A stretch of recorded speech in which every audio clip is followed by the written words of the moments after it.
السلام علیکم ورحمۃ اللہ وعلیکم السلام وبرکاتہ۔ ورحمۃ اللہ وبرکاتہ۔ اللہم صلی علی محمد وعلی آل محمد۔ آج ہم ایک کریٹیکل ایشو بھی لے گئے ہیں جو اکثر لوگوں میں پایا جاتا ہے کہ مسح کے حوالے سے کیا صرف مسح موزوں پہ ہوتا ہے یا جرابوں بھی ہو جاتا ہے؟ تو میرا صاحب یہ بتائیں کہ مسح صرف موزوں پہ ہوتا ہے یا جرابوں بھی ہو جاتا ہے؟ مسح جو ہے نا وہ بوٹوں پہ بھی ہو جاتا ہے، وہ بھی کبھی آپ کو اس کے حوالے کے ساتھ بات کریں گے۔ موزے کے اوپر بھی ہو جاتا ہے، جرابوں کے اوپر بھی ہو جاتا ہے۔ جرابوں کے یہ لوگ قائل نہیں ہیں کیونکہ پاکستان میں زیادہ تر حنفی حضرات آتے ہیں، وہ نہیں اس چیز کے قائل۔ تو ہم نے بات کرنی ہوتی قرآن و حدیث کی، ہم نے کوئی فقہ کی بات نہیں کرنی ہوتی، اللہ کی بات کرنی ہے اور اللہ کے رسول صلی اللہ علیہ وسلم کی بات کرنی ہوتی ہے۔ تو وہ ہم بات کرنے لگے، تھوڑا سا میں تعریف کر دیتا ہوں کہ جراب کہتے کسی کو ہیں۔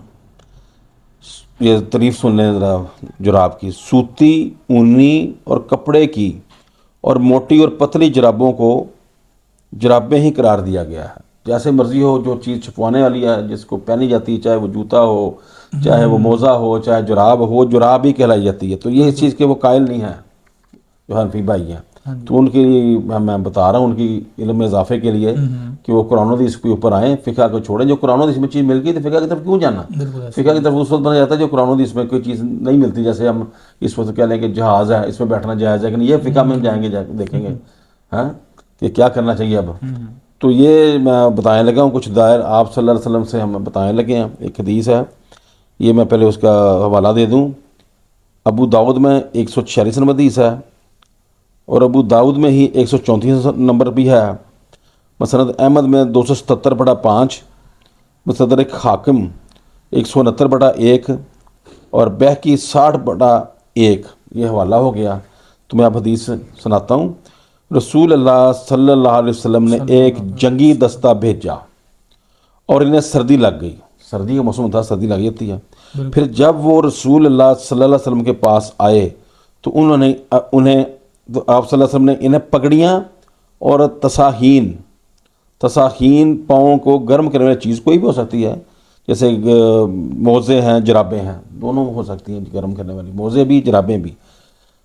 پر آپ صلی اللہ علیہ وسلم نے مسح کرنے کا حکم دیا، چاہے انہوں نے جرابیں پہنی ہوئی ہیں، چاہے انہوں نے موزے پہنے ہوئے ہیں، کچھ بھی پہنا ہوا تو آپ نے انہیں مسح کرنے کا حکم دیا۔ سردی بہت تھی۔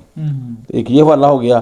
آگے بیان کرتے ہیں، یہ حوالہ ہے اون المبود، یہ شمس الحق عظیم آبادی تساہین کی تالیف میں لکھتے ہیں، ٹھیک ہے نا جی۔ یہ فرماتے ہیں اون المبود 56/1 ہے۔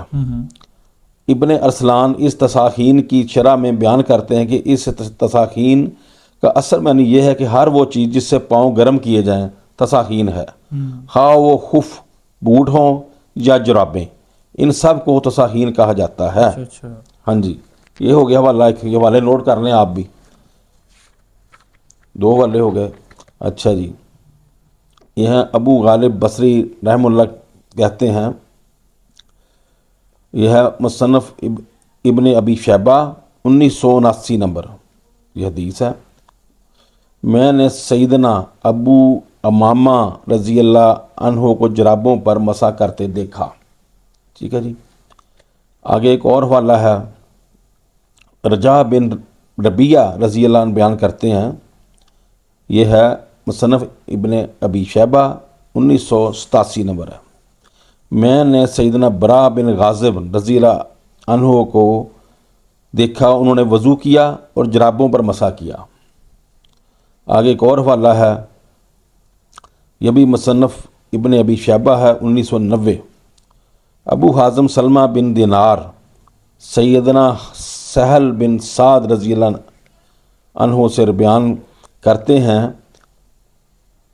یقیناً انہوں نے جرابوں پر مسح کیا، جرابوں پر مسح کیا۔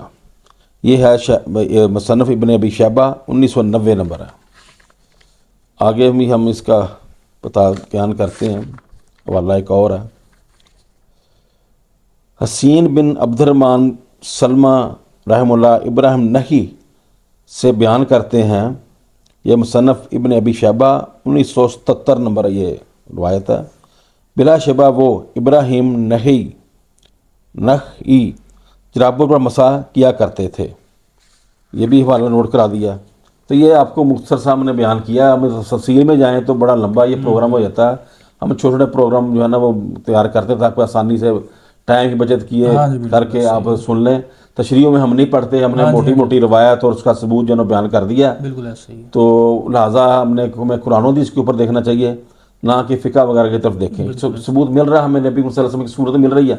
دین میں سہولیات ہی سہولتیں, انہوں نے مولویوں نے, یہ اماموں نے, یا جنہوں نے یہ مشکل بنا دیا دین. بندہ بیزار ہو جاتا. اب کسی نے مسلمان ہونا ہے, وہ کنارے پہ کھڑا ہو کے سوچے گا کہ میں بنا کوئی, میں شافی بنوں, حنفی بنوں, مالکی بنوں, جو بھی اور بھی ہیں, جو کیا بنوں میں. تو مشکل پیش ہو جاتی ہے. یہ اللہ تعالیٰ نے منع کیا ہوا فرقے بنانے سے. یہ تو ویسے یہ بڑی سخت نام ہے, اور بڑی سخت جو ہے نا وہ پکڑ ہو جانی ہے. اللہ نے کہا کہ میری رسی کو مضبوطی سے تھام لو اور فرقے میں پڑھو. یہ جو ہے نا فرقے والی حدیث کے, میری امت کے 72 کے 73 فرقے بنے ہیں, تو یہ حدیث کے نا وہ فہم بڑا غلط لیتے ہیں کہ لو جی نبی اسلام اول نے تو کہا حدیث کے لیول کی نہیں ہے, اس کو نا بہت سارے لوگ ضعیف کہتے ہیں. اگر ہے بھی ہے نا, کیونکہ اس کے اوپر جنت جہنم کا فیصلہ ہے, تو یہ بڑی کتابوں میں نہیں ہے, نچلی کتابوں میں ہے. یہ نیچے درجے کی کتابیں ہیں نا, اس میں ہے. یہ دو وجوہات ہیں, ٹھیک ہے. پھر اگر ہے بھی صحیح بھی ہے تو وہ بھی امت کے کہا گیا. امت کے طرف کافروں کے نہیں ہونے, یا وہ کافر نہیں ہو جانے فرقے, امت میں رہنے ہیں. بالکل ایسے. ہاں جی. تو لہٰذا فرقوں سے بچنا چاہیے. غلطی سے بن جائے کوئی, بن جائے تو بن جائے, لیکن خود اپنا دیکھو نا, ہمارے اس علاقے میں 4-5 مسجدیں ہیں 1-1.5 کلومیٹر کے اندر. تو یہ آپ کو بات کرنے والی ہے. اللہ تعالیٰ نے ان کو پوچھ لینا ہے کیا مدد دینی یار, کہ آپ کیوں لہذا پڑھتے رہے. اللہ کا دیکھو نا, اللہ ایک, قبلہ ایک, اور رسول ایک, کتاب ایک, آپ ایک کیوں نہیں ہو. یہ نہیں ہوتے. ہاں, صرف اللہ رسول کے دیکھو نا حدیثیں صاحب مل گئی ہیں, صحابہ کرام سے روایات مل گئی ہیں, صحابہ کرام کی سنت مل گئی ہے, نبی علیہ السلام کی سنت مل گئی ہے.